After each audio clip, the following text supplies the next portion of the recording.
apa namanya, tentang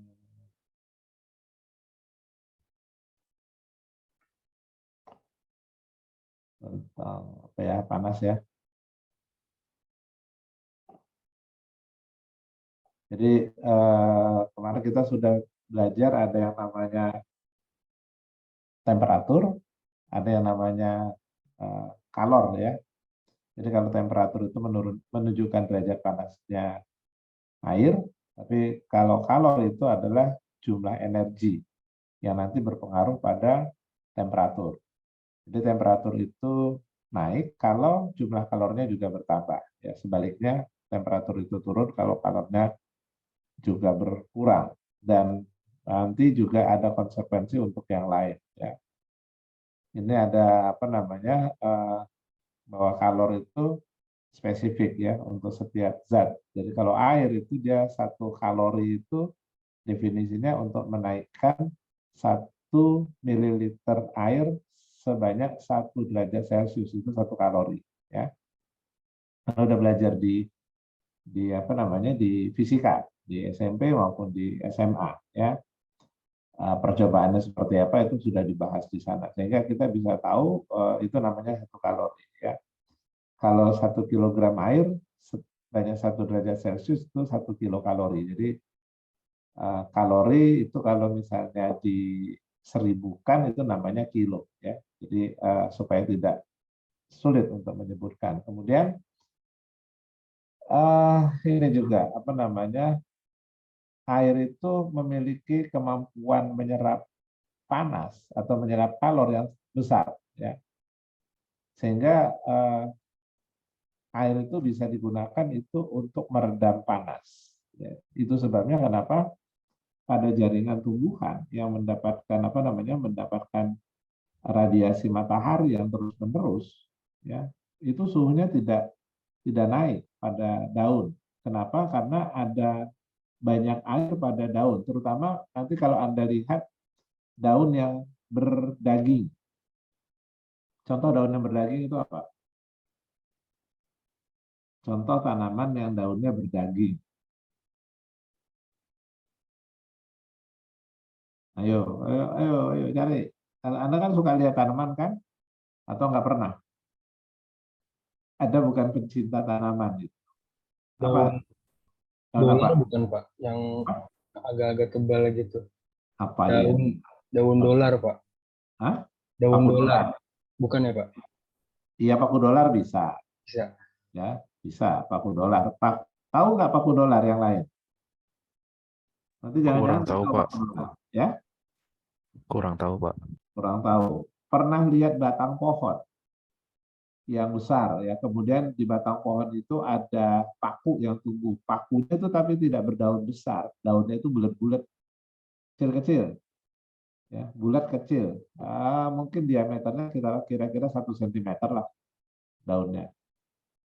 Ya, di pohon nanti, atau kalau nggak Anda lihat lah pohon yang apa, yang besar kemudian dia ternaungi gitu ya, terlindung di batangnya. Itu biasanya banyak tumbuh paku dolar itu. Tapi juga paku dolar itu nanti juga menjadi indikator untuk kebersihan udara.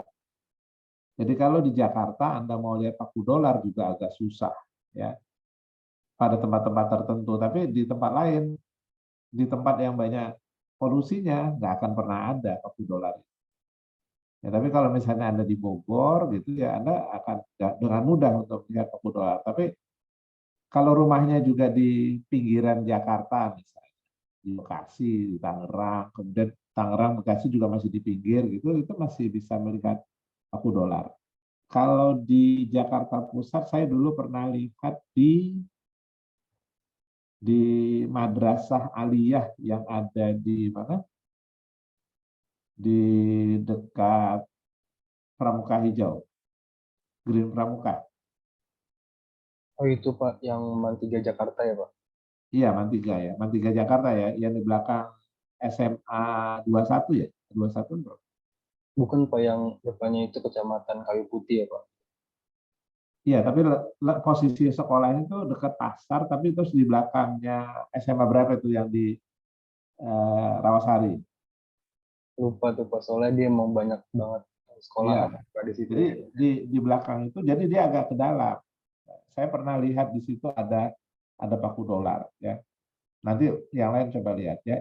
Itu yang tadi saya maksud bahwa kalau daunnya itu tebal, berarti di daun itu banyak air, ya. Karena dia berdaging dan berdaging itu isinya air, ya. Dan air itu dipakai itu untuk menjaga supaya panas pada daun itu tidak cepat naik, tidak cepat turun, gitu. Jadi relatif menjadi stabil, ya.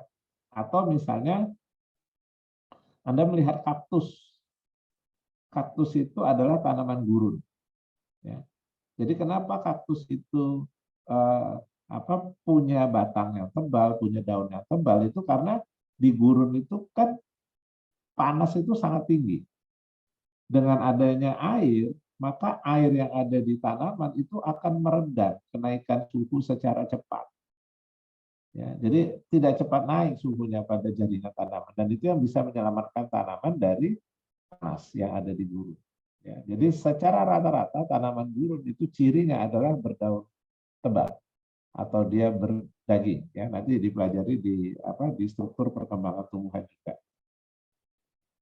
Oke, kemudian penguapan.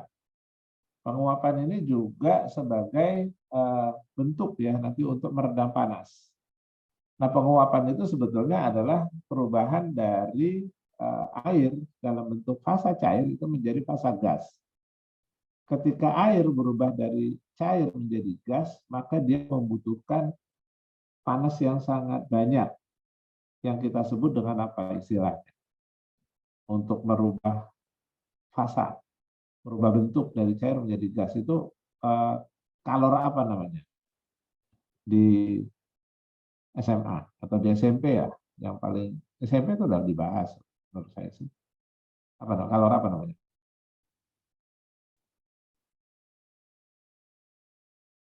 Kalor? Kalor penguapan bukan Pak? Iya, kalor uap. Ya, itu namanya kalor uap. Dan itu butuh panas yang sangat banyak. Jadi ketika nanti air itu mencapai suhu 100 derajat Celcius, ketika kita panaskan terus, kita tambahkan kalor terus ke air, maka airnya tidak naik suhunya. Airnya tetap pada suhu 100 derajat Celcius. Ya. Jadi kalau tekanan udara di sekitarnya 1 atmosfer, maka air itu juga tidak akan naik suhunya. Yang naik itu adalah perubahan yang ada itu adalah air berubah menjadi uap. Ya. Cuman kalau di daun kita tidak pernah mendapatkan gitu, ya.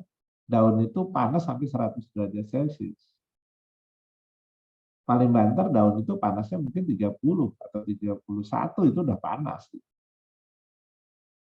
Tapi tidak pernah sampai 100 derajat Celcius. Tapi ketika suhu daun masih 30 derajat Celcius, air tetap bisa berubah menjadi uap.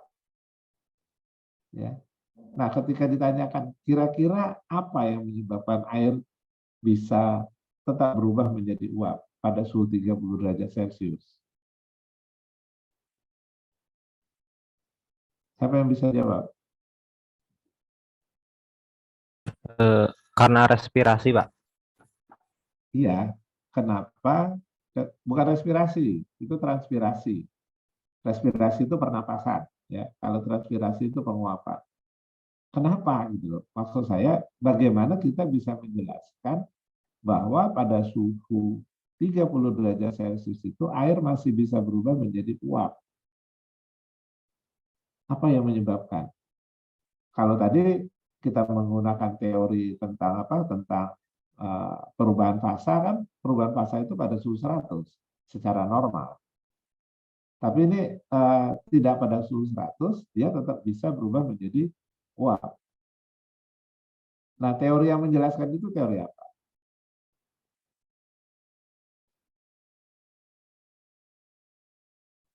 Samuel? Teori tekanan uap bukan, Pak? Iya, teori tekanan uap. Apa teori tekanan uap itu, Fatan? Saya dengar penjelasannya Pak, tapi mungkin belum 100% benar Pak. Ya, Jadi coba silakan. Jadi yang saya pelajarin itu air itu normalnya menguap di 100 Celcius. Tapi pada kenyataannya air itu bisa menguap di selain 100 Celcius seperti di jemuran gitu kan, basah kalau kita jemur meskipun nggak 100 Celcius dia tetap bisa menguap gitu kan. Atau air yang tumpah di meja lama-lama akan menguap sendiri itu karena eh, air itu tersusun atas molekul-molekul H2O yang dia masing-masing molekulnya punya energi kinetik. Nah, terus molekul H2O yang energi kinetiknya tinggi itu berkumpul di permukaan air dan siap untuk berubah fase menjadi gas, Pak. Gitu, Pak. Dan semakin panas suhunya itu semakin mendukung untuk berubah menjadi gas. Gitu, Pak. Oke. Iya, saya sangat menghargai pendapatnya Fatan, meskipun masih belum pas. Ya, tapi saya sangat menghargai. Anda berani mengemukakan apa namanya alasan.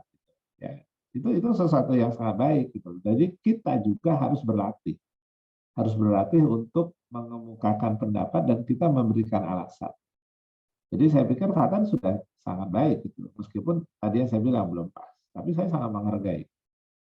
Yang lain, ada yang mau coba?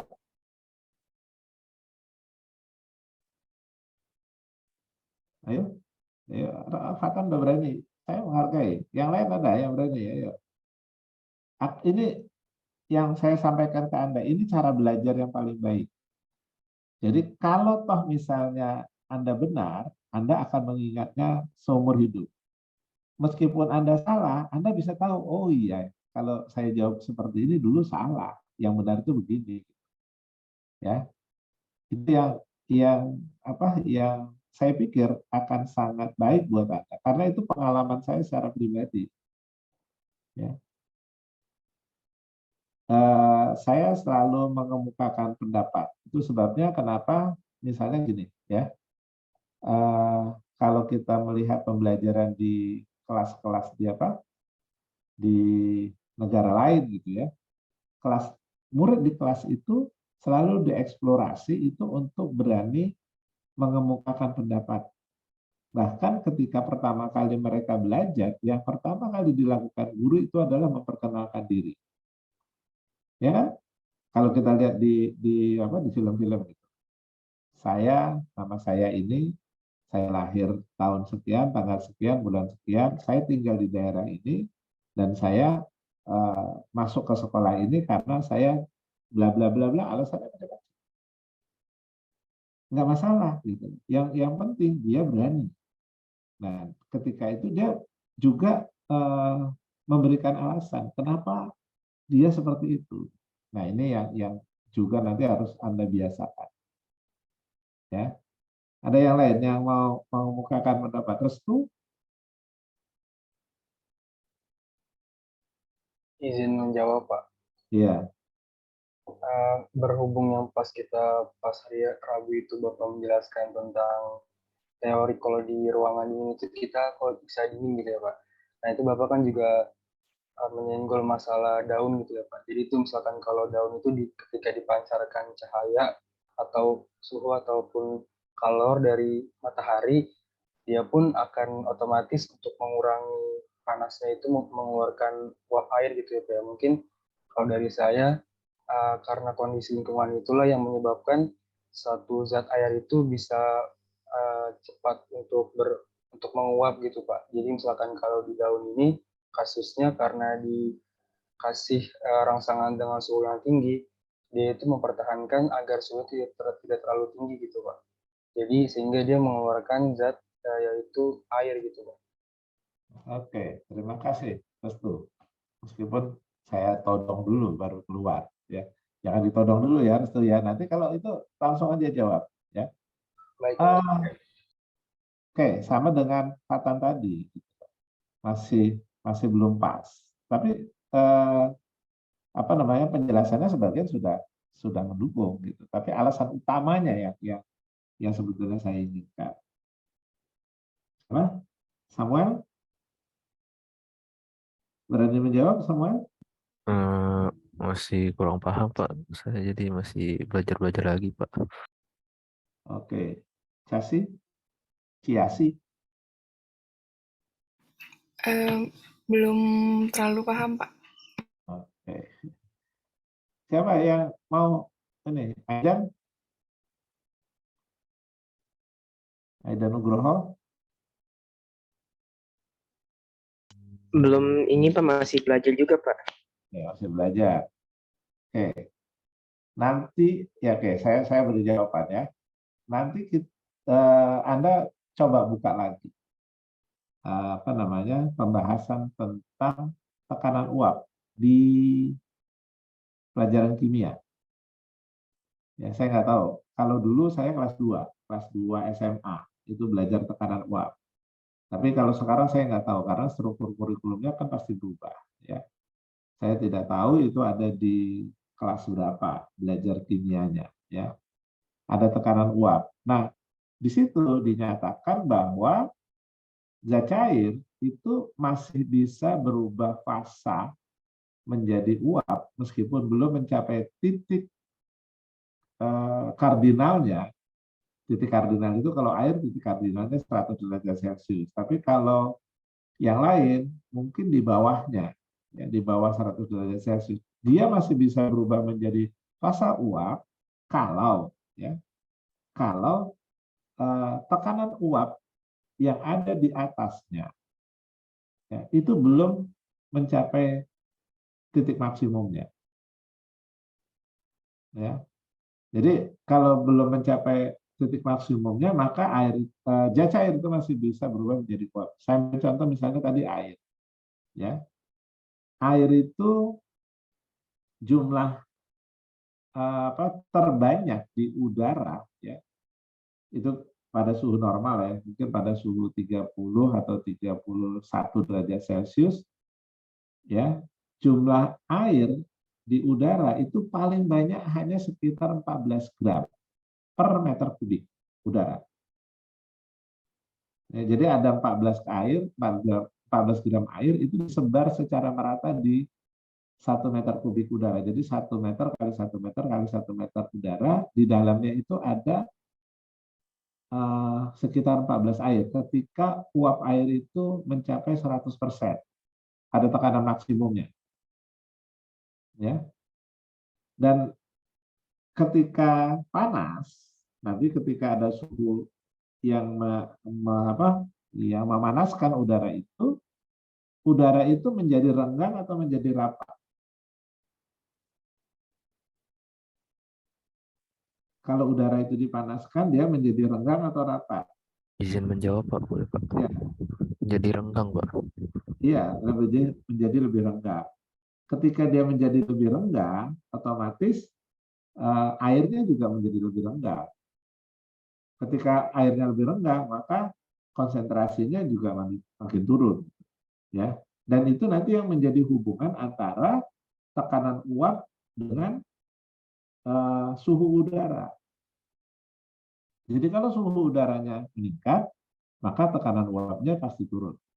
Kalau suhu udaranya turun, maka jumlah uap airnya juga pasti meningkat.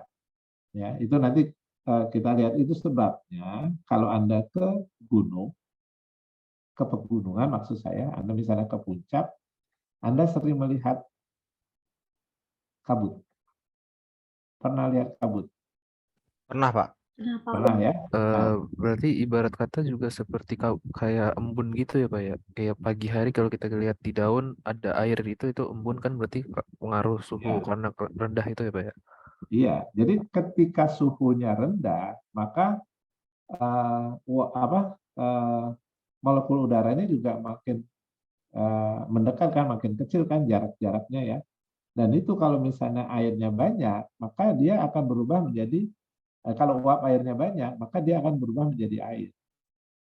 Nah sama kalau di pegunungan, suhu itu tiba-tiba turun, maka uap air itu berubah menjadi air. Gitu. Jadi ketika kita melihat kabut, sebetulnya itu adalah uap air. Uap air yang tadinya tidak terlihat itu menjadi terlihat. Itu kabut. Sehingga kalau misalnya ada kabut, kita ada di dalam kabut itu, rasanya kan seperti apa? Gerimis halus ya, gerimis yang kecil banget itu ya. Bukan hujan, bukan titik air hujan, tapi gerimis halus banget. Nah, itu terjadinya seperti itu. Jadi uap air di udara itu ada. Kalau Anda misalnya ingin membuktikan yang lebih jelas lagi, misalnya di rumah Anda punya AC, ruangan AC kan. Sekarang AC itu kan ada dua alat ya, satu yang indoor, satu yang outdoor. Kalau yang outdoor itu kan yang kita bilang dengan kompresor ya. Nah, ketika kompresor itu bekerja, sebetulnya kompresor itu sedang memisahkan udara yang ada di kamar kita, tempat AC itu berada, dengan air, dengan uap air. Jadi ketika kompresor itu bekerja, sebetulnya kompresor itu memisahkan udara dengan air. Nanti udara yang sudah terpisah dengan air, yang sudah bebas dengan uap air, itu dimasukkan kembali ke dalam kamar. Sedangkan air itu akan dibuang. Sehingga kalau Anda melihat di kompresor itu kan ada air yang menetes kan. Ada yang dibuang. Itu sebetulnya uap air yang ada di kamar kita. Jadi di kamar kita itu udaranya kering. Ya, nanti akan saya jelaskan kenapa seperti itu. Dan udara yang kering itu akan menyebabkan atau akan memudahkan air itu akan menguap di kamar, termasuk air yang ada di kulit kita. Jadi karena tekanan udara, karena jumlah air di udaranya itu sangat rendah, maka tekanan uap air yang ada di kamar kita juga sangat rendah. Karena tekanan airnya sangat rendah, maka air yang ada di kulit kita itu mudah untuk lepas. Meskipun untuk lepas itu tadi penjelasannya siapa? Penjelasannya Restu atau penjelasannya Fatan tadi yang mengatakan memiliki energi kinetik gitu, molekul air. Itu untuk lepas dia butuh energi kinetik. Energi kinetik pada air itu bisa terjadi kalau dia menyerap energi dari sekitarnya. Jadi misalnya molekul air yang ada di kulit kita itu menyerap panas yang ada di tubuh kita, maka dia akan memiliki energi kinetik yang besar. Dan energi kinetik itu tadi yang dipakai untuk melepaskan diri dari kulit kita. Sehingga nanti dia masuk ke udara. Sampai sini bisa dipahami. Ya. Jadi untuk lepas, dia butuh energi. Dan energinya diambil dari tubuh kita. Sampai situ bisa. Ya. Kalau dia mengambil energi dari tubuh kita, berarti tubuh kita kelebihan energi atau kekurangan energi? Kekurangan. Kekurangan. Menjadi kurang kan? Ketika menjadi kurang itu yang menyebabkan kita merasa dingin. Merasa sejuk. Jadi kenapa di ruangan AC kita merasa dingin? Sebetulnya karena uap air yang ada di kulit kita itu lepas. Dan ketika lepas, dia mengambil energi dari tubuh kita untuk lepas itu. Sehingga tubuh kita kekurangan energi. Dan itu yang menyebabkan rasanya menjadi sejuk. Ya, jadi proses penguapan itu. Kalau Anda tidak percaya, Anda ambil itu. Anda ambil alkohol. Atau Anda ambil spiritus. Siram ke kulit Anda. Maka tidak terlalu lama, mungkin hanya dalam waktu hitungan detik, 3-5 detik, spiritus atau alkohol yang ada di kulit Anda itu hilang nggak? Hilang. Kemana hilangnya? Menguap. Ketika menguap, dia pasti mengambil energi dari tubuh kita. Sehingga kalau kita tuangkan alkohol atau spiritus ke kulit kita, kita merasa dingin. Kan sangat dingin gitu kan, spiritus sama alkoholnya itu kenapa? Karena dia mengambil energi dari kulit kita. Jadi itu proses penguapan. Jadi pada dasarnya proses penguapan itu terjadi dengan syarat yang pertama, tekanan uap yang ada di udara, yang ada di atasnya, itu masih belum maksimum. Yang kedua, harus ada energi yang bisa diambil oleh zat cair atau air, sehingga air itu bisa melepaskan diri dari kulit. Jadi prinsipnya itu. Ya, prinsip untuk penguapan. Dan ketika misalnya air pada daun mengambil energi dari daun, maka daun itu juga menjadi tidak panas. Jadi selama proses selama siang hari maksud saya, selama ada matahari, kan daun tetap mendapat radiasi energi ya dari matahari. Dan itu yang kemudian menyebabkan air akan melepaskan uap air supaya suhunya menjadi stabil. Jadi stabilnya daun itu karena ada proses penguapan. Dan energi untuk menguapkan itu diambil dari energi matahari yang diradiasi tadi ke daun. Ya. Sampai sini ada pertanyaan? Pak, boleh bertanya, Pak? Ya, silakan. Tadi kan kata Bapak, air bisa berubah menjadi gas meskipun belum 100 Celcius. Kalau tekanan uap di atasnya belum mencapai titik maksimum. Ya. Itu maksudnya tekanan uapnya belum maksimum itu udaranya kering, Pak? Tidak harus kering. Kan Anda pernah membaca apa itu higrometer di fisika? Higrometer. Pernah di fisika ada higrometer. Apa? Higrometer itu alat untuk mengukur kandungan air, Pak. Iya, kandungan air yang kita sebut dengan kelembapan. Ketika Anda belajar bahasa Inggris juga kan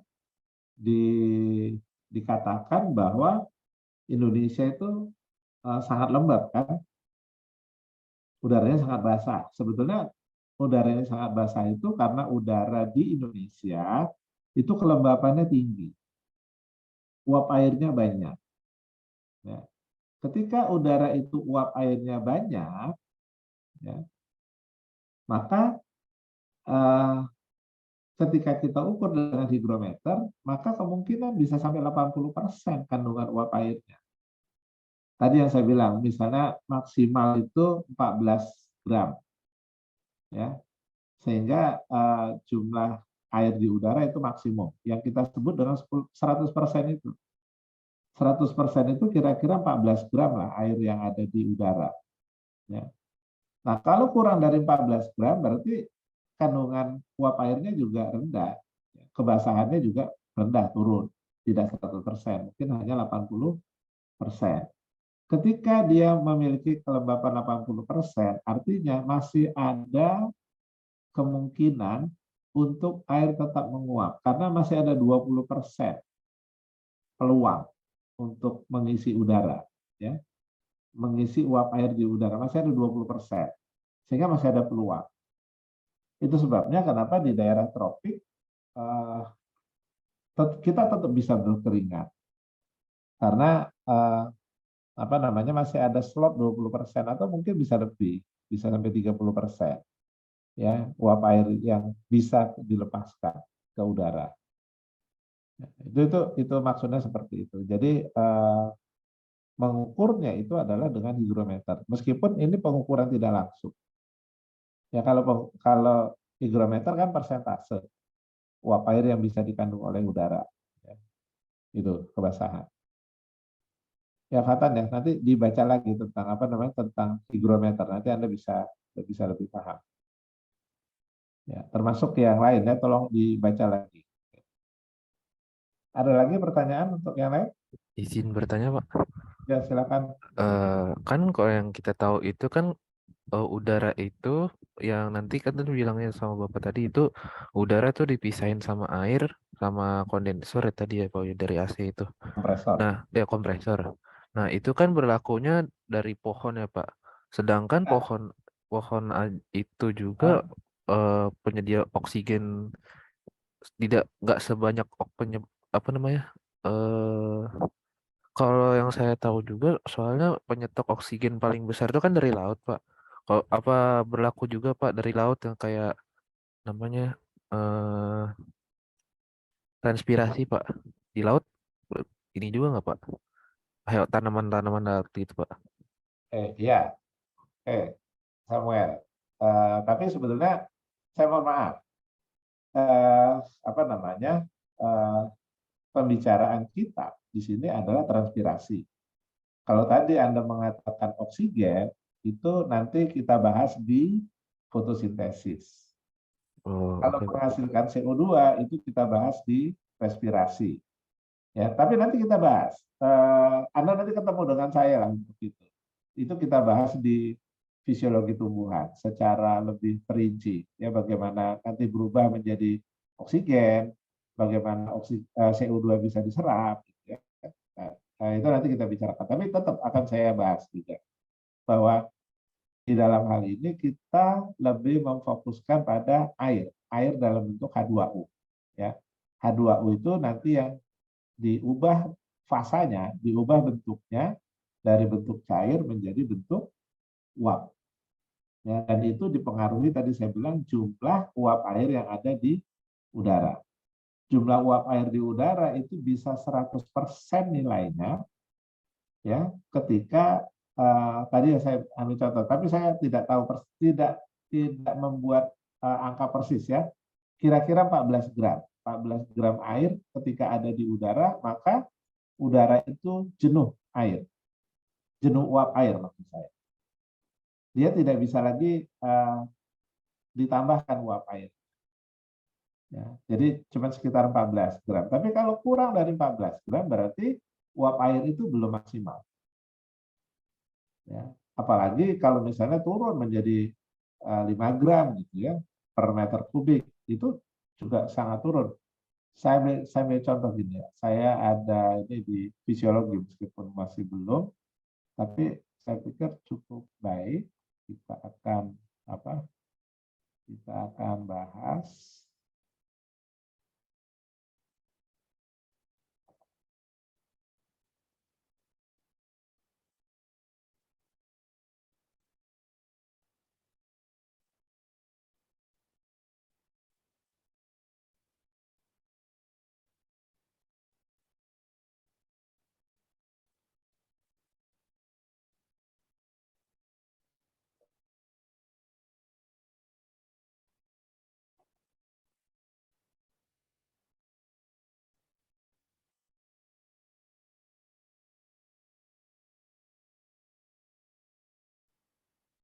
sudah bisa dilihat ya gambarnya, bisa ya? Iya, Pak.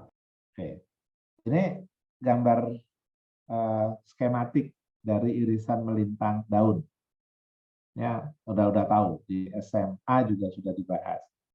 Bahwa daun itu nanti bagian atasnya itu ada epidermis, ini kalau ini lilin, ya paling atas itu lilin.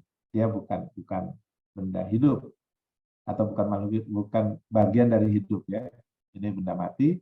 Sama di bawah juga sama dan di bawah juga ada epidermis. Kemudian ada beberapa epidermis itu nanti yang termodifikasi menjadi stomata. Ya. Oke. Di sini ada pembuluh angkut. Ya, ada xilem, ada floem. Ya, ini xilem yang atas, bawahnya floem. Dan xilem ini membawa air. Ya, termasuk ke daun, dia membawa air. Dan di daun ini nanti air itu dikeluarkan oleh xilem. Sehingga di sini banyak air. Dan air itu nanti akan diubah menjadi uap air oleh daun. Ya, kemudian dikeluarkan lewat stomata ini. Ya. Nah, ini yang kita sebut tadi dengan transpirasi, dengan penguapan. Tujuannya apa? Untuk menstabilkan suhu daun. Dan yang lain juga untuk mengangkut air. Jadi xilem ini merupakan pompa air. Jadi ketika airnya di sini menguap, maka dia akan mengambil air lagi dari bawah. Ya, dari akar. Terus demikian seterusnya. Sehingga transpirasi ini adalah mekanisme transportasi pada tanaman. Oke, ya. Nah, sekarang saya beritahu ini dia. Ini apa namanya? Nilai representatif dari apa namanya? Uap air absolut, ya, konsentrasinya. Kalau kita lihat ini berarti di inner, ya, di inner space dari daun, ya. Kemudian ini apa, di dekat stomata, tapi masih di dalam. Ini di luar stomata, ya. Ini pada udara, pada atmosfer udara, ya. Oke, jadi kalau misalnya digambarkan gini, ini ruangan ini yang kita sebut dengan jaringan bunga karang. Ini yang kita sebut tadi dengan inner space dari stomata. Jadi inner space. Kalau out space-nya ini di sini, di luar sini, di udara bebas. Ya, bisa dibayangkan, ya. Jadi kalau daun itu kita potong, kemudian kita lihat anatominya kira-kira seperti ini. Nah, di dalam itu kelembapan relatifnya, kebasahan relatifnya 99%. 0,99 itu kan 99%, ya. Tahu ya, ini konversinya tahu ya, ini. Kalau saya tulis 0,99 artinya itu 99%. Ya. Ketika kebasahan udara 99%, ini pada suhu 25 derajat Celcius, ya, maka jumlah air yang ada di udara itu 1,27 mol. 1 mol air itu beratnya berapa?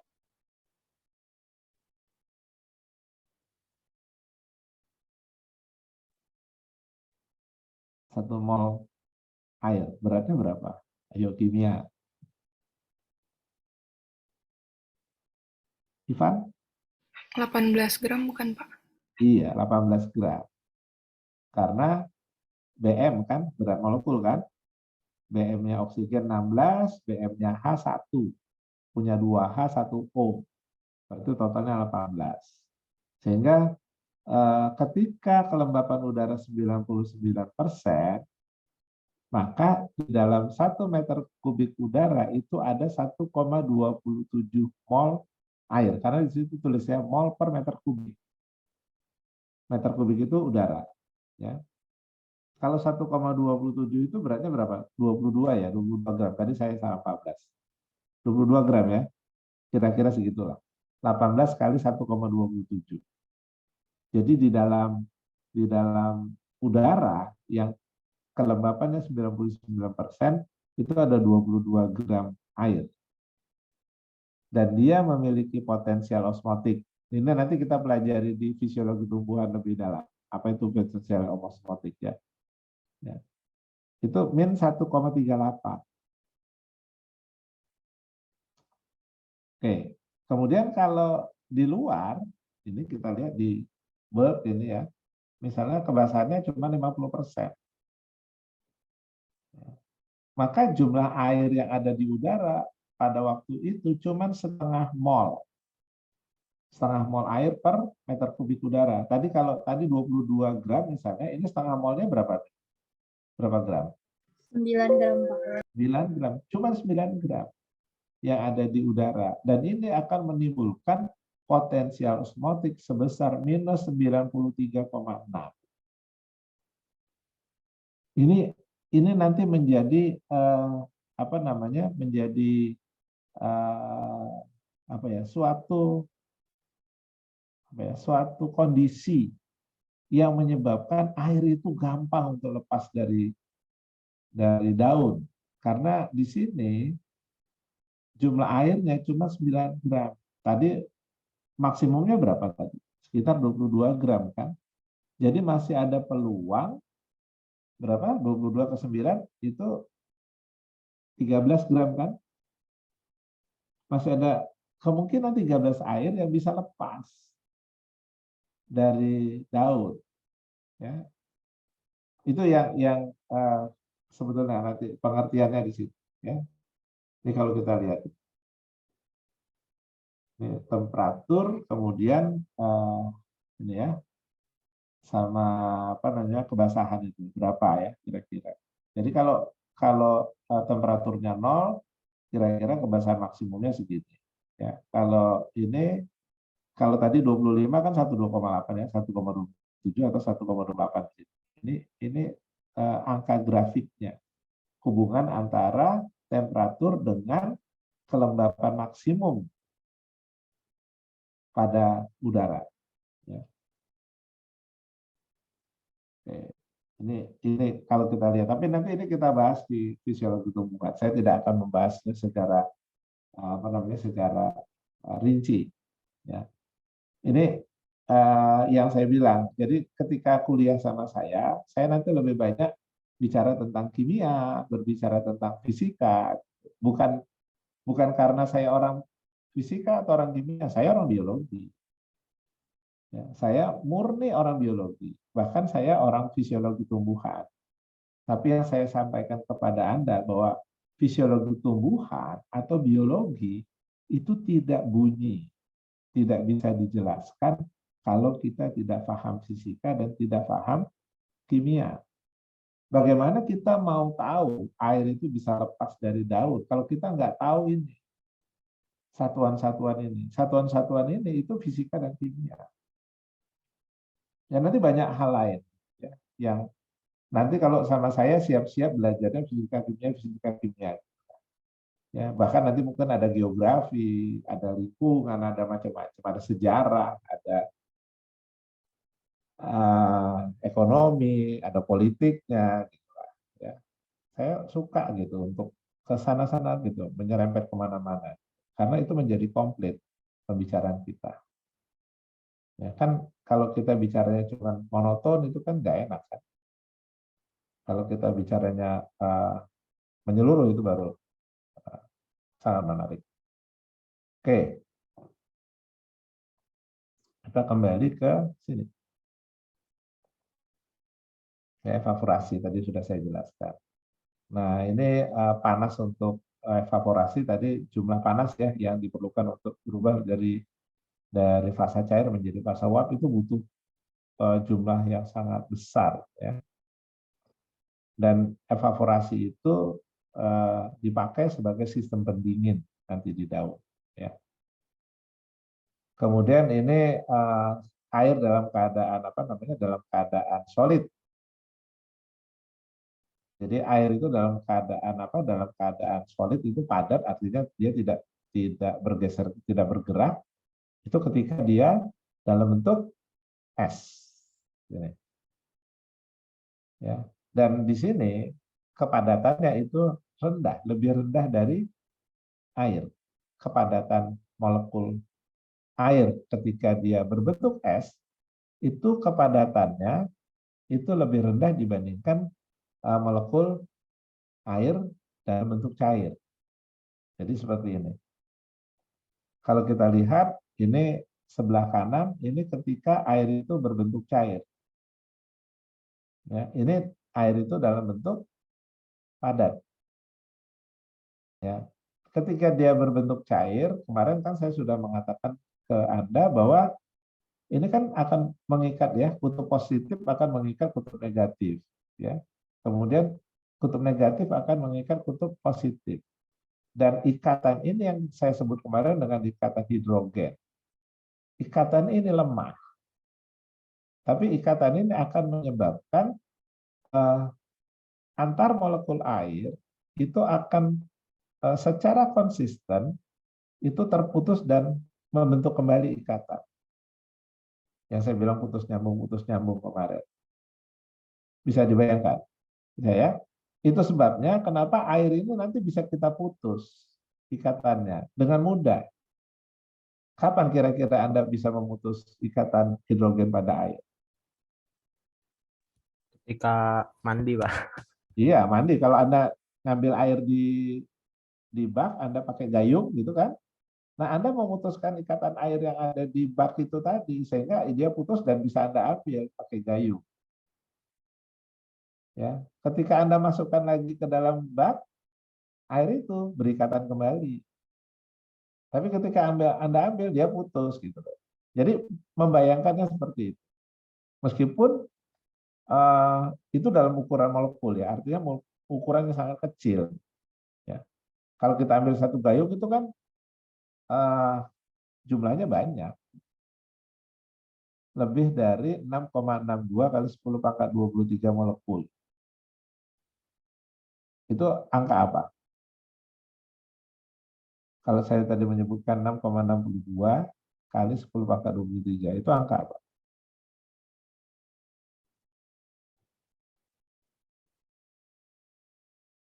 Ayo, angka apa? Angkanya berapa, Pak? 6,62 kali 10 pangkat 23.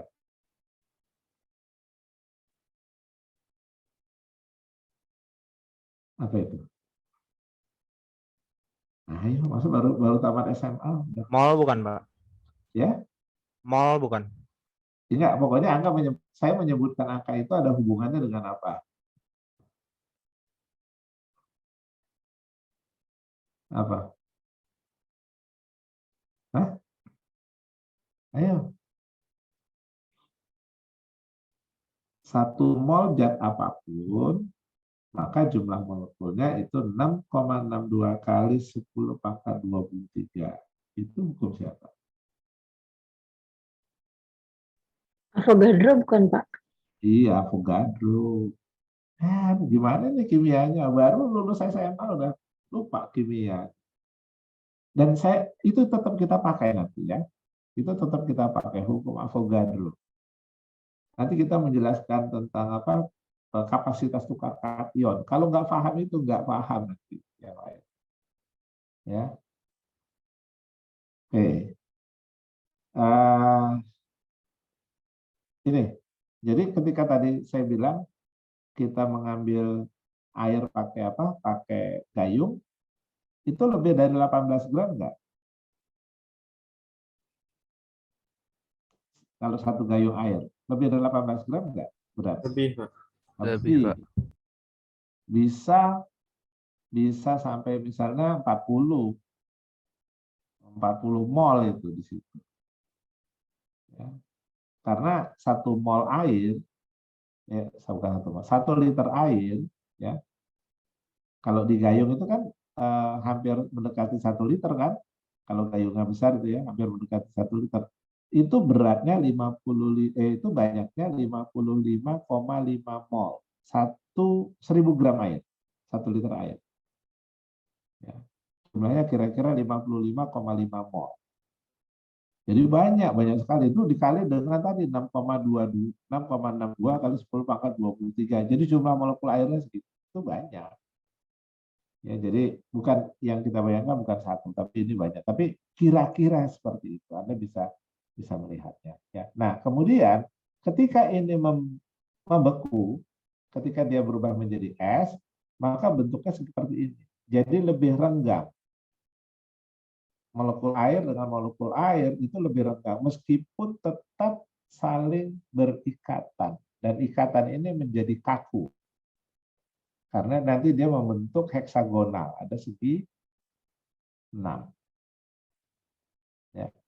Dan ini kaku karena dia menjadi berjauhan molekul airnya ya.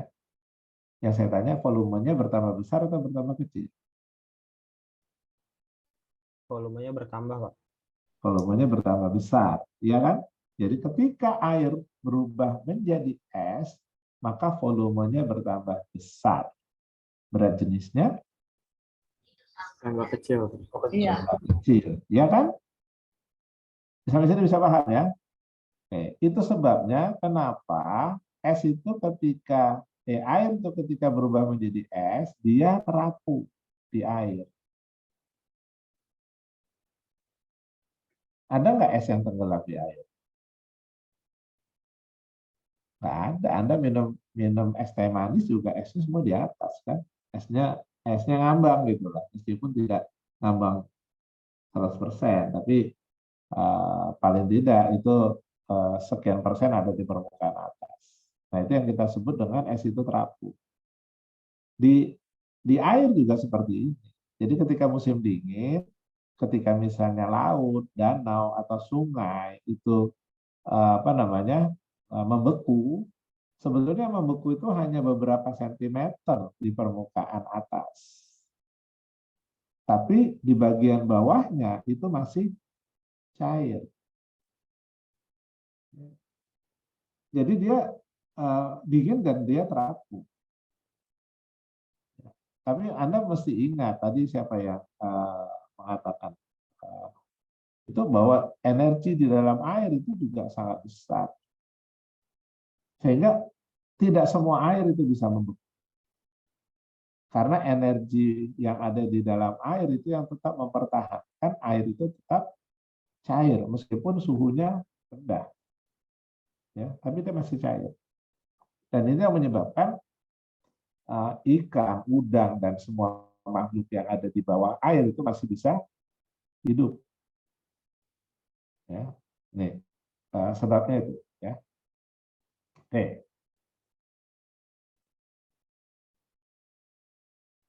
Oke, nah jadi ini ya, ini tadi ya, dia akan membekukan permukaan atas. Ya. Kemudian air itu bisa menguap ya. Kemudian dan dia bisa juga lagi kembali menjadi larut ya, pelarut. Nah, ini bisa menjadi pelarut air, menjadi solvent ya. Ini misalnya air akan menangkap ion NaCl. NaCl itu apa? Garam, Pak. Garam. Ya, air itu bisa melarutkan garam karena air itu dengan kutub negatifnya akan menarik ion Na yang positif. Dan air dengan kutub positifnya dengan H plus itu akan menarik Cl yang negatif. Sehingga garam ini lama-lama larut, habis. Bisa, di sini bisa ya. Jadi itu kemampuan dia melarutkan. Nah, kemudian dia mampu menghidrasi. Ya. Jadi misalnya ini protein, ya. Ini disosim molekul ya. Itu bisa dihidrasi. Ini muatannya ada muatan listriknya juga ini protein. Sehingga dia nanti tertarik dan dia membasahi permukaan. Karena ketika permuatannya bermuatan, maka air itu bisa menempel. Mau muatan positif ataupun muatan negatif. Ketika muatannya positif, maka dia ditempeli oleh polaritas air yang muatannya negatif. Ketika benda itu muatannya negatif, maka dia akan ditempel oleh polaritas positif yang ada di air, yaitu hidrogen. Jadi dia bisa membasahi. Itu yang disebut dengan proses membasahi itu, ya. Oke. Hidrofilik nanti ini sebetulnya di hidropop ya, itu juga nanti pada bejana pada kapiler. Ya, kapiler itu air itu bisa tinggi kenapa? Di pipa kapiler bisa lebih tinggi dari permukaan air. Nggak usah yang halus banget itu. Anda pakai sedotan. Kalau Anda sedang minum es teh manis misalnya, kan Anda pakai sedotan kan, maka air yang ada di sedotan itu pasti jauh lebih tinggi dibandingkan air yang ada di gelas. Kenapa itu? Ayo fisika lagi. Karena partikelnya itu saling tarik-menarik bukan, Pak? Jadi dia makin kesedot gitu, Pak. Dan juga dia menempel pada dinding-dinding sedotan itu, Pak. Iya, yang pasti yang menyebabkan itu adalah gaya adesi air pada sedotan. Ya kan? Karena dia membasahi sedotan itu, maka dia bisa terangkat. Ada gaya adesi. Dan gaya adesi itu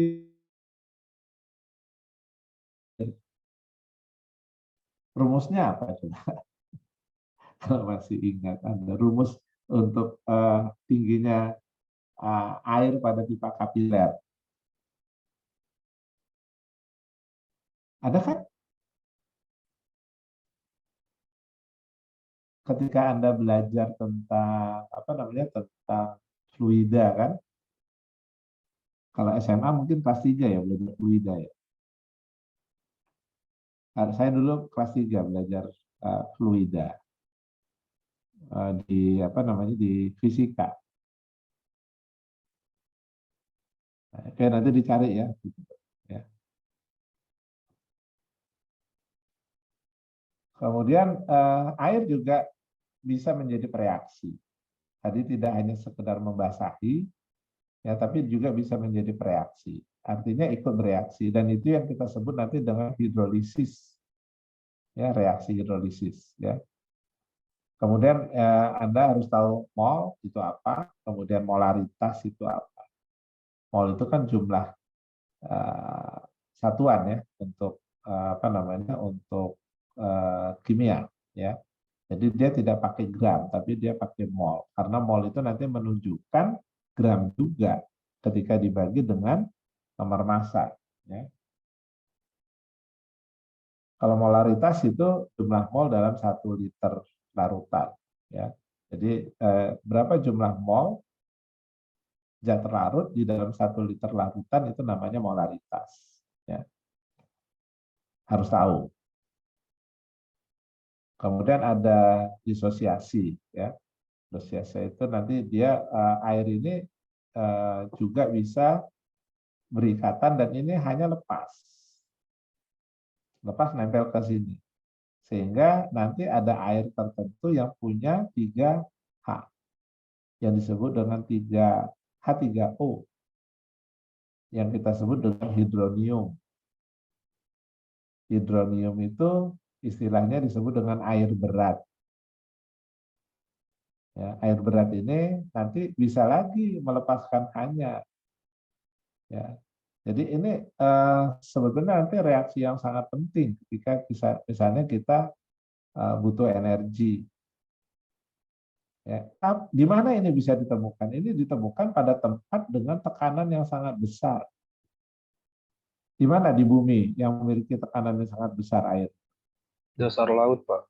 Iya, di dasar laut. Yang pasti di dasar samudra, di dasar palung ya, yang tekanannya sangat besar gitu ya. Di situ tekanannya sangat besar, kemungkinan air ini bisa terbentuk air berat ini yang disebut dengan hidronium. Ya, meskipun sampai sekarang orang masih mencari bagaimana bisa memisahkan hidronium itu. Dan ketika misalnya kita sudah mampu memisahkan hidronium, maka kita bisa mendapatkan sumber hidrogen. Sumber hidrogen itu nanti bisa menjadi bahan bakar hidrogen. Bahan bakar hidrogen itu kan bahan bakar alternatif. Sekarang sudah dibuat, tapi dengan apa namanya dengan apa ya dengan plasma gitu ya, itu jadi masih agak sulit juga. Ya, misalnya Anda punya mobil yang apa? Ya apa istilahnya?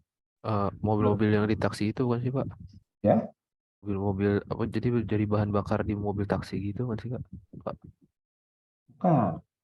Jadi yang hybrid itu loh. Jadi kalau sekarang kan orang lagi tren yang membeli mobil apa hybrid ya.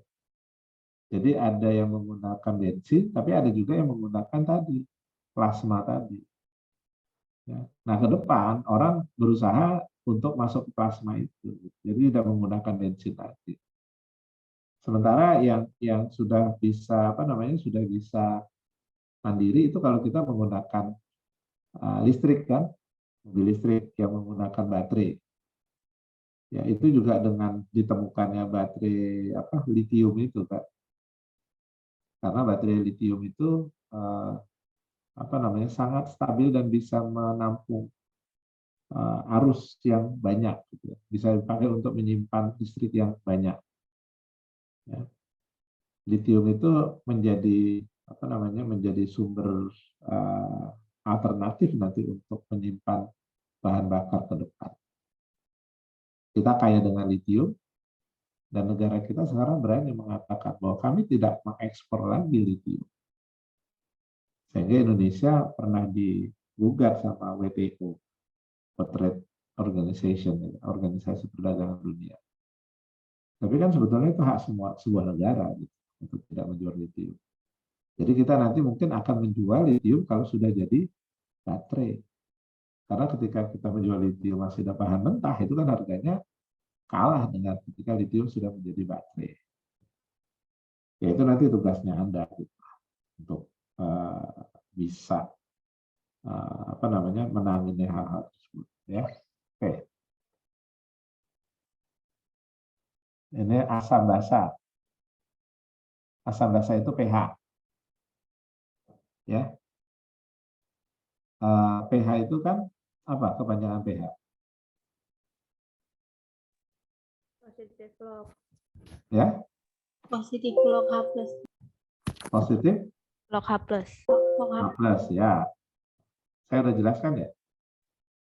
Sudah ya? Oke.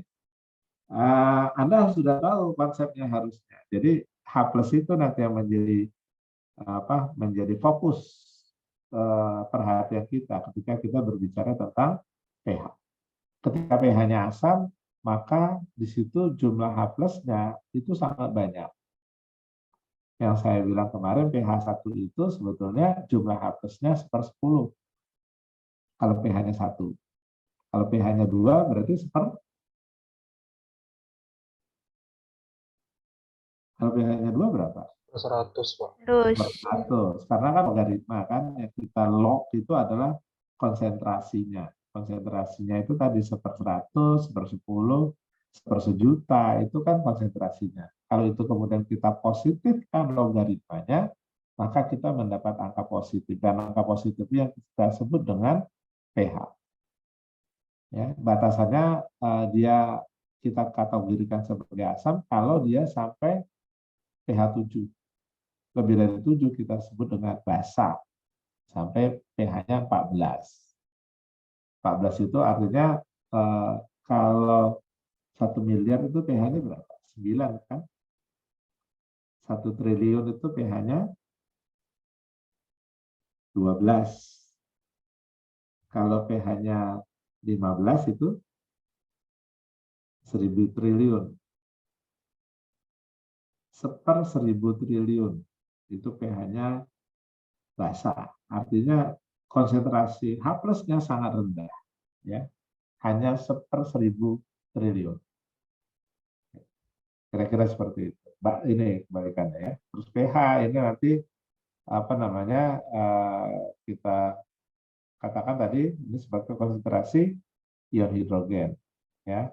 Jadi kalau rendah, konsentrasinya kalau rendah itu kita sebut dengan asam. Kalau konsentrasinya tinggi itu kita sebut dengan basa. Ya, oke, Anda sudah paham ini tadi, ya. Oke, ini buffer. Buffer itu suatu kondisi yang kondisi ininya H dan OH-nya itu bisa bergerak-gerak. Gitu. Artinya dia bisa menjadi penahan ya supaya tidak terlalu asam jadi tidak terlalu basa. Ini kombinasinya itu stabil ya, antara asam dan basanya. Itu yang disebut dengan buffer. Dan buffer ini nanti akan sangat penting ketika kita akan mempertahankan kondisi makhluk hidup ya. Oke. Kemudian ini hujan asam. Presipitasi asid. Itu terjadi di mana? Kira-kira. Hujan asam itu terjadi di mana? Kan pernah belajar lingkungan kan di SMA kan. Meskipun kalau saya bilang agak keliru dikit karena yang dibicarakan itu kan lingkungan Jakarta, gitu ya. Bukan lingkungan hidup. Gitu. Ya, jadi dia hanya berbicara tentang lingkungan Jakarta dan itu juga membahas tentang fisik kota Jakarta, artinya bukan fisik ya kondisi itu ya juga tidak terlalu kuat. Karena memang ketika belajar lingkungan, artinya kita belajar lintas bidang ilmu. Orang harus paham berbagai macam bidang ilmu. Jadi belajar lingkungan itu bukan belajar yang mudah. Ya. Oke, kalau hujan angin, hujan asam itu kalau apa namanya ininya pH air hujan itu lebih kecil dari 5,6. Ya. Jadi pH air yang turun sebagai hujan itu kalau pH-nya kurang dari 5,6 kita sebut dengan hujan asam. Tapi kalau pH-nya masih 6 ya masih normal. Karena kalau di tanah pertanian atau di dalam tanah itu pH-nya juga masih sekitar 7, 6 sampai 7 gitu. Itu kita masih bilang normal kalau pH tanah antara 6 dan 7 itu masih normal. Ya, secara rata-rata 6,8. Ya. Oke. Ini akibat hujan asam. Itu pohon-pohon itu pada mati, ya, karena ada perubahan pH pada tanaman. Ya. Jadi kenapa mati? Karena semua enzim yang ada di dalam tanaman atau yang ada di makhluk hidup itu sangat sangat sensitif terhadap perubahan pH. Nah, jadi kalau sampai batas ini tadi antara 5,6 itu ya ini masih normal di sini. Tapi kalau sudah ke sini ini namanya asam. Anda pernah jalan-jalan di bawah hutan pinus? Pernah jalan ke hutan pinus enggak? Yang paling dekat di mana hutan Pernah, pinus? Pak. Di Jakarta. Ya? Di Lembang. Di Lembang ya. Di Lembang itu di hutan Juanda ya. Ya, ada hutan pinus. Kalau yang dekat dengan Jakarta di kira-kira yang paling gampang untuk melihatnya. Anda pernah ke Sentul? Ya, di Sentul kalau Anda mau air panasnya apa namanya? Ada tempat air panas kan? Ya kalau sekarang itu menjadi spot untuk foto gitu lah ya. Orang biasanya kalau mau foto-foto itu jadi nyari spot foto itu salah satunya tadi yang di saya katakan hutan pinus di Lembang. Kalau enggak juga Anda ke puncak itu banyak hutan pinus. Apa sih yang Anda lihat ketika Anda ke hutan pinus yang paling mencolok?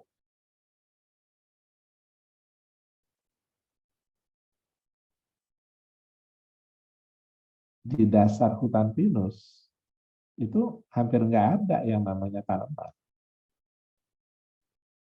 Ya, itu sebabnya kenapa hutan pinus itu bisa jadi spot foto yang paling bagus karena di bawahnya nggak ada semak. Kenapa nggak ada semak? Karena pinus itu akan mengeluarkan asam. Jadi serasah daun pinus itu akan mengeluarkan asam sehingga tidak ada yang bisa tumbuh di bawahnya. Ya. Itu sebabnya kenapa hutan pinus itu jadi menjadi bersih gitu bawahnya, tidak ada tanamannya. Beda dengan hutan hujan biasa. Hutan hujan biasa itu di bawahnya itu tanamannya banyak gitu ya. Bahkan mungkin tanaman-tanaman yang gatal ya, yang kita sebut dengan jelatang gitu, itu banyak. Saya pernah bawa KKL mahasiswa itu bukan bawa ya, membimbing KKL mahasiswa di Bali, di di Kebun Raya Bali itu di dekat Danau Beratan. Itu di hutannya itu banyak itu tadi banyak tanaman yang jelatang saya bilang. Itu kalau kena tanaman itu gatal gitu ya, kaki kita tuh mula-mula panas kemudian gatal gitu ya. Itu nggak sembuh-sembuh. Kalau digaruk luka, kalau luka nanti jadi borok gitu kan. Jadi kalau kena gitu ya dikasih pemanas saja gitu, jadi tidak digaruk. Nah ini hujan asam ya. Oke. Sampai sini ada pertanyaan? Selesai untuk untuk air. Ya.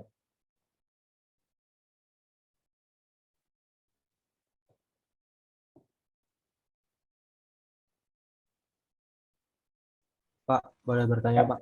Ya, silakan. Ini kan kita habis bahas air, Pak. Nah, nanti kalau seandainya Bapak ngeluarin soal di UTS itu, model soalnya seperti apa, Pak? Model soalnya seperti apa ya, nanti saya lihat kondisinya dulu gitu. Saya mau ujiannya pakai apa? Apa saya mau ujiannya pilihan ganda atau saya mau ujiannya menjawab? Kalau misalnya harus mengerjakan soal yang disebut dengan esai gitu, saya misalnya saya bilang saya tulis gini misalnya, coba Anda jelaskan bagaimana air itu bisa menguap, ya, dan apa faktor-faktornya, kemudian apa dampaknya, gitu. Misalnya pada daun, pada apa, nah itu harus Anda ceritakan. Tapi kalau misalnya saya pakai apa pilihan ganda, ya saya bilang misalnya apa namanya, faktor apa yang menyebabkan daun itu bisa air itu bisa lepas dari daun, misalnya A ini, B ini, C ini, D ini. Ya, nah bisa bisa sangat ini, sangat apa namanya, sangat variatif lah, ya, soalnya. Ya, Fatan ya. Yang lain? Ada yang mau bertanya? Ada? Saya izin bertanya, Pak. Ya, silakan. Tadi Bapak sempat menyebutkan apa? Kalau misalnya 1000 triliun itu pH-nya 15 ya, Pak. Sedangkan apa yang saya tahu itu tentang pH itu hanya dari 1 sampai 14, Pak. Jadi apa emang memungkinkan bisa lebih dari itu? Gitu, Pak. Ya, Terima enggak, kasih. kalau misalnya sangat kecil, ya, sangat kecil itu kan artinya susah untuk mendetek mendetek sesuatu yang lebih sedikit gitu, ya. Jadi sebetulnya kemampuan kita mendetek itu ya secara umum sekarang cuma sampai 14. Nggak bisa lebih. Sebetulnya kalau mau dihitung ada lagi ya bisa lah. Kan karena seperberapa itu sampai sepertidak terhingga kan. Sehingga kalau kita masukkan dalam notasi matematik, yang orang mengatakan kalau dia sudah tidak terhingga simbolnya apa? Ketika orang Infinite. menulis sesuatu yang tidak terhingga gitu. Kemudian ditulis apa? Infinite. Limit kan? Oh iya. Ya, itu limit itu limit. Simbolnya tuh kayak S yang apa? S yang kebalik kan, kalau S berdiri, kalau ini S-nya tidur gitu kan. Jadi sebetulnya secara konsep bisa saja lebih kecil atau lebih besar, tapi ada batas-batas yang disepakati. Batasnya tadi antara 1 sampai 14. Tadi saya kan hanya mengatakan kalau nolnya sampai 12 itu kan triliun ya gitu. Kalau sampai tambah 3 lagi 12 tambah 3 kan berarti kan 15 gitu kan. Itu yang 1000 triliun itu tadi.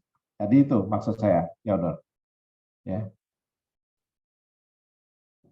Terima Ada kasih. lagi yang lain? Nggak ada?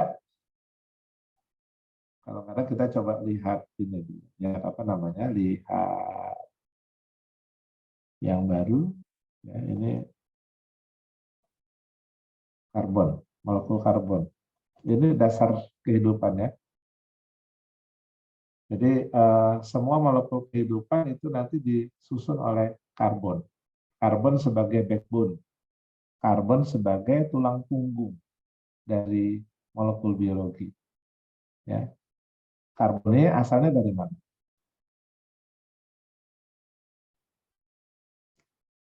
Karbon itu asalnya dari mana? Pembakaran bukan, Pak?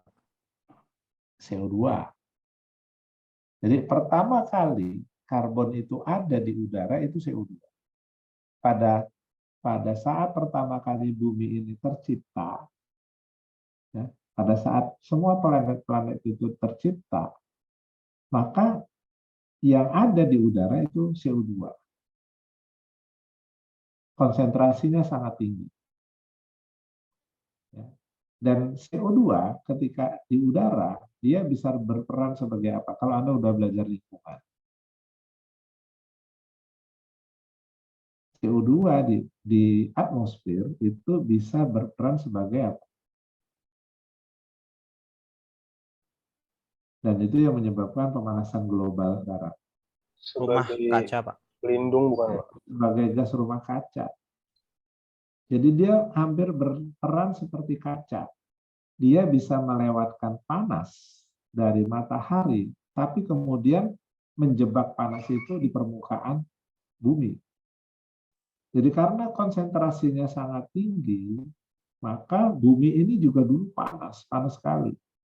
Sehingga kalau Anda belajar tentang bagaimana teori tentang pembentukan bumi, maka kemudian bumi itu mulai melakukan pendinginan pelan-pelan. Ya, pendinginan gitu ya. Nah, pendinginan ini itu bisa terus berlanjut ketika ada makhluk hidup yang terbentuk, yang mampu menurunkan CO2, yaitu makhluk hidup yang berfotosintesis. Ya, ketika makhluk hidup itu berfotosintesis, maka dia menyerap CO2, ya, membentuk senyawa karbon, dan dia menggunakan air, sehingga air itu nanti dipecah menjadi oksigen dan hidrogen. Hidrogen itu nanti dipakai untuk reaksi kimia. Akibatnya jumlah oksigen itu di udara naik. Sedangkan CO2-nya karena tadi dipakai untuk fotosintesis, jumlah CO2-nya turun. Dan itu yang terjadi selama miliaran tahun. Akibatnya konsentrasi CO2 itu terus turun. Sampai pada kondisi yang ada sekarang. Kira-kira konsentrasi CO2 di udara itu berapa sekarang? Tinggi, Pak. Enggak dong, rendah. Berapa sekarang? Ayo, kalau Anda belajar lingkungan. Hanya 0,04% CO2 di udara.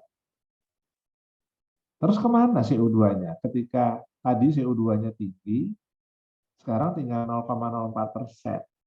Terus CO2-nya kemana? Yang tadi banyak kemudian tiba-tiba berkurang, jumlahnya menjadi sangat rendah. Diserap tanaman bukan, Pak? Ya, diserap tanaman, tapi tanamannya kan juga mati. Ada yang mati. Terus dikemanain tuh CO2?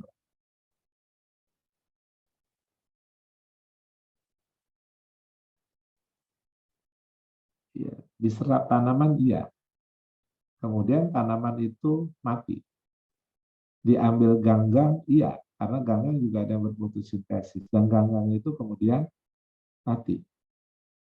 Ya, sisa tanaman yang mati tadi kemudian terendam dalam air, ya, dia tidak akan mengalami proses pembusukan secara sempurna.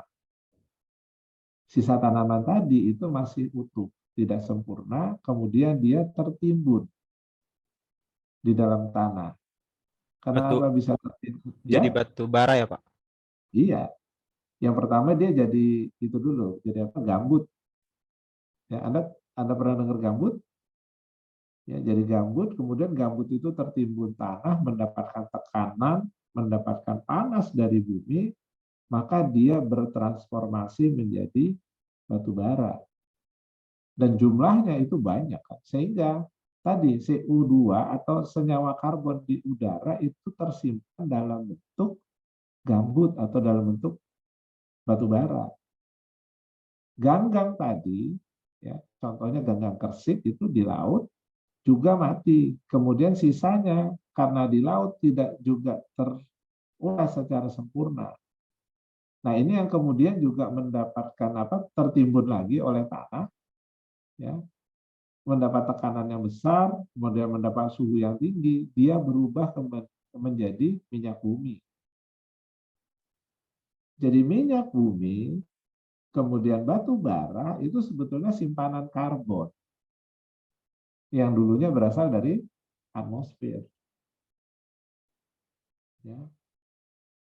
Ketika manusia belum menggunakan batu bara, ketika manusia belum menggunakan bahan bakar fosil, minyak bumi, maka kandungan CO2 di udara itu masih sangat rendah. Tapi ketika sekarang orang sudah menggunakan bensin, menggunakan minyak bumi, orang sudah menggunakan gas, orang sudah menggunakan batu bara, maka sisanya dari pembakaran itu CO2 kan? Dan CO2 itu yang kemudian lepas kembali ke atmosfer. Sehingga sekarang konsentrasi CO2 di atmosfer itu juga bertambah. Ya, misalnya sekarang sudah hampir 0,06 ya mungkin. Saya tidak membaca lagi laporan. Dan yang itu menyebabkan peningkatan suhu muka bumi. Karena dia tadi berperan sebagai apa? Rumah kaca. Sebagai gas rumah kaca, dia menjebak panas. Dan itu yang menyebabkan permukaan bumi menjadi panas. Dan itu yang menyebabkan sekarang juga yang namanya musim itu menjadi berantakan. Belum musim hujan, sudah hujan. Masih musim hujan tapi udah kemarau. Ya, terjadi badai, terjadi apa. Itu dampak dari pemanasan global. Nah, bumi itu makin panas. Ya. Ada beberapa tempat di Indonesia juga itu suhunya makin panas.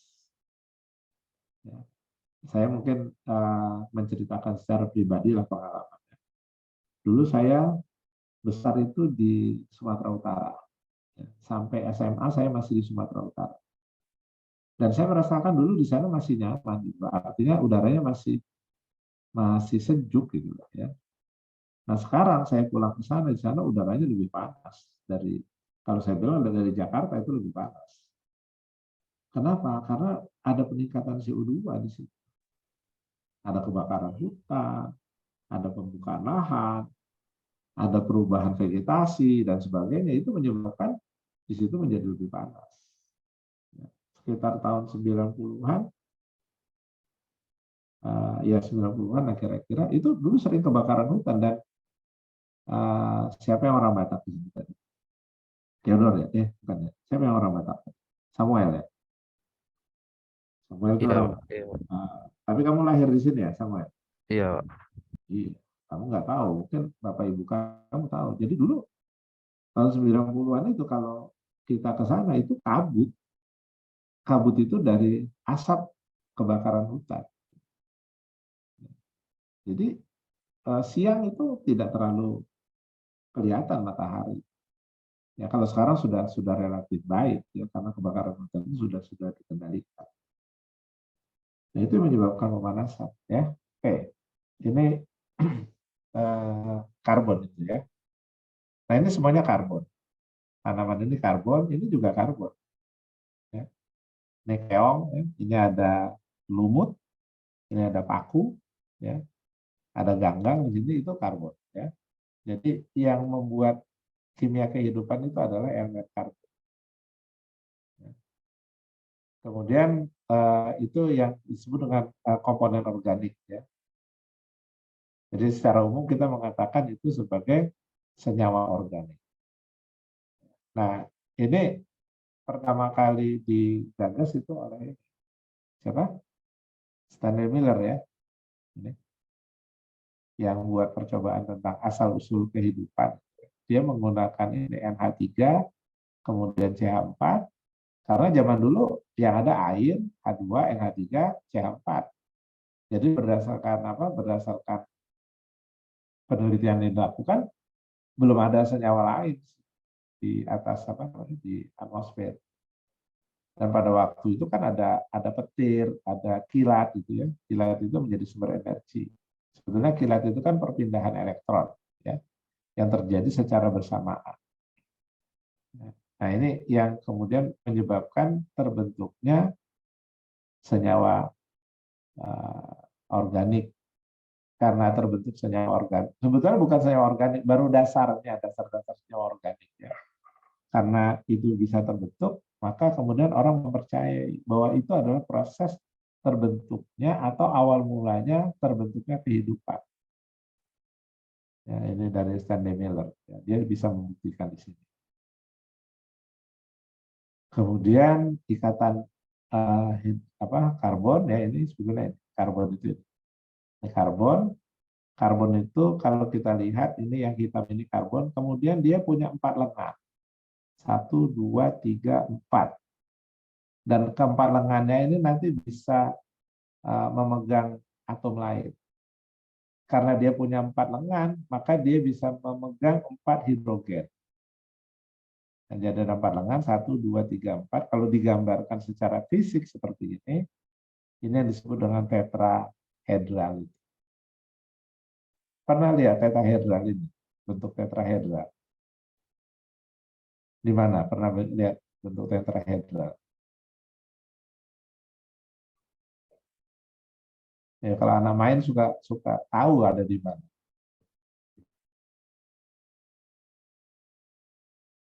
Ya.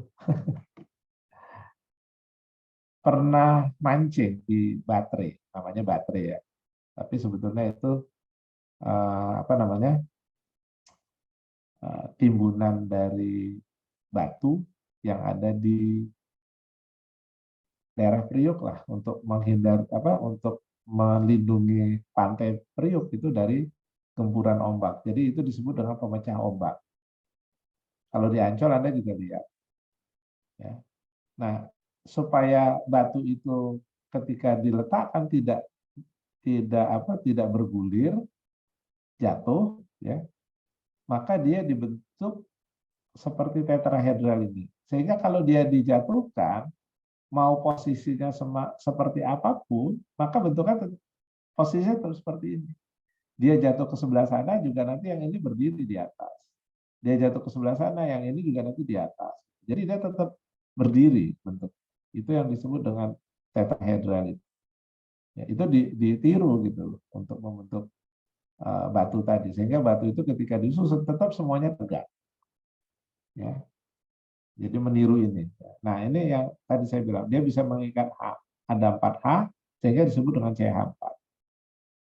CH4 ini adalah gas yang ada di atmosfer dulu. Ini berasal dari mana? Ini berasal dari gunung api. Ya. Dan ini juga menjadi sumber bahan bakar, metana. Ya. Kemudian ini yang etana. Jadi Anda sudah belajar ini di SMA, gitu ya. Jika etana, dia kan seperti ada 2C dan satu lengan C yang ini dipakai untuk memegang C yang lain. Sehingga akhirnya dia cuma punya 3. Mampu mengikat 3H. Ini juga mampu mengikat 3H. Sehingga disebut dengan C2H6. Etana ini. Ya. Tapi bisa juga ini putus-putus, nanti saling berikatan. Sehingga antara H dan H punya 2 ikatan yang kita sebut dengan ikatan rangkap 2. Dia cuma menjadi C2H4 yang kita sebut dengan etena atau etilen.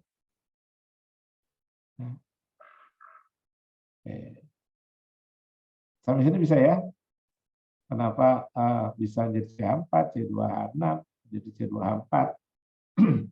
Kalau Anda membuka kembali pelajaran kimia organik ya di SMA. Kemudian ini konsep atom. Saya juga mungkin udah sampaikan. Ini hidrogen, valensinya 1. Nomor atomnya 1, nomor masanya 1. Jadi hidrogen itu cuma punya 1 elektron dan 1 proton di intinya. Kalau oksigen nilai nomor atomnya berapa? 8. 8. Bobotnya 16. Nomor masanya? Nomor masanya 16. Ketika kita tahu nomor atomnya 8, nomor masanya 16, maka oksigen itu punya proton berapa?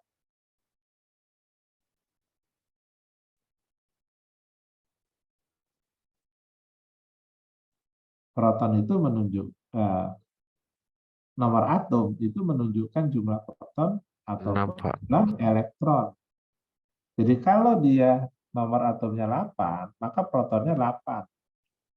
Elektronnya juga 8.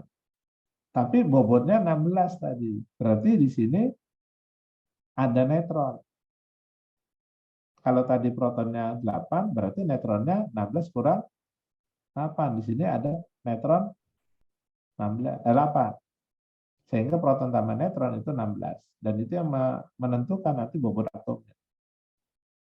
Elektron tidak diperhitungkan karena bobotnya sangat kecil. Bobotnya ada nggak? Ada tapi kecil banget, Pak. Ada, tapi kecil banget sehingga dia diabaikan. Tadi yang siapa yang nanya ke saya? Ivan juga ya, Theodor juga tadi, yang 10 pangkat 15 ya. 10 Iya, pangkat Pak. 15 ya. Nah, ada secara konsep ada, tapi diabaikan. Ya, itu sebabnya kenapa kalau kita menghitung secara kasar itu hanya nomor massa dan nomor atom. Jadi ini juga kembali ke hidrogen. Tadi hidrogen ini cuma punya apa di intinya? Proton. Cuma punya proton, dia tidak punya neutron. Karena kan nomor atomnya 1 kan?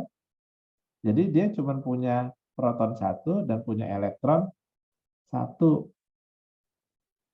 Sedangkan tadi kita bahas massanya juga 1. Sehingga karena massanya 1 berarti di sini di intinya dia cuma punya proton, tidak punya neutron. Sampai sini bisa ya? Oke. Nah, elektron pada kulit atom ini, atom hidrogen cenderung lepas, gampang lepas dia.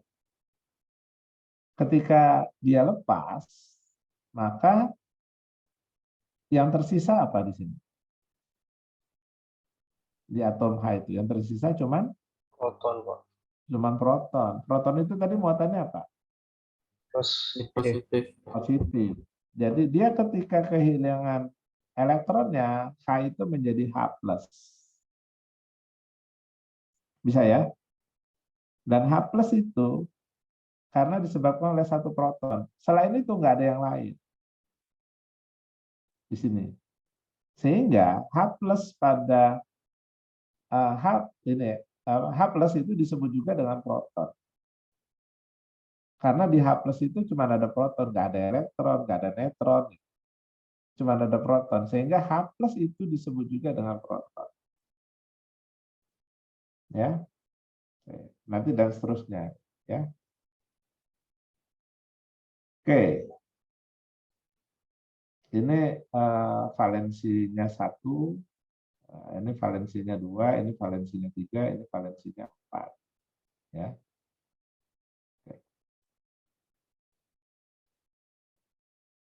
Dan ini ikatan karbon tadi ya. Ini apa namanya? Etana, kemudian ini propana ya. Ini butana ya. 2C, ini 3C, ini 4C. Ya.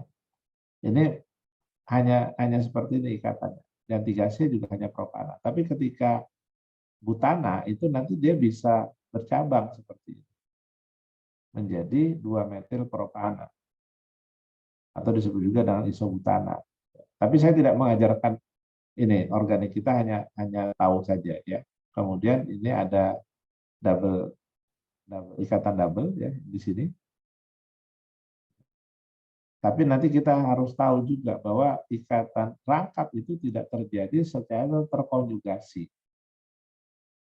Jadi ini ada ikatan rangkap, setelah itu nanti ada ikatan rangkap lagi, enggak bisa. Ya.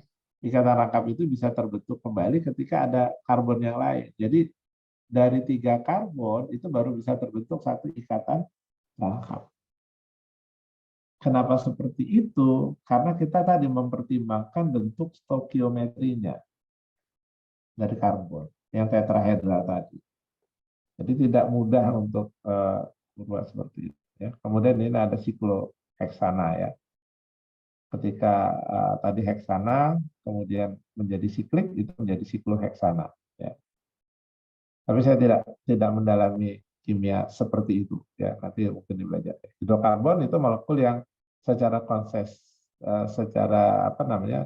konsisten itu dibentuk oleh karbon sama hidrogen. Ya, ini yang disebut dengan hidrokarbon dan itu nanti menjadi dasar kimia kehidupan. Ya. Ini misalnya hidrokarbon. Hidrokarbon itu misalnya ini gugus asil dari lemak. Lemak itu triasil gliserol. Jadi ada satu gliserol, kemudian dia mengikat 3 gugus asil. Asil ini cuma CH-CH.